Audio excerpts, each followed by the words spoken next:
How to change themes on your Android device. Changing themes on Android is quite easy. You either have a theme gallery or else you can download themes of your own. First of all, what you need to do is tap on the screen and tap on themes. If you're using a Samsung device, you can find the Galaxy themes. Go ahead and select the theme which you want to download, tap on it, download it, and then apply it. So if you go to menu and your stuff, you can find all of your themes over here. To change it, it's quite easy. Just go ahead and tap on it once and tap on apply.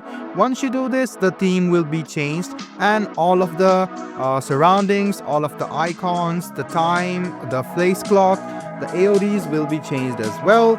I hope this video about how you can change the theme on Android was helpful for you. Like the video, subscribe to the channel, and do hit the bell button for more. Hope to see you in the next video as well. Until then, goodbye and take care.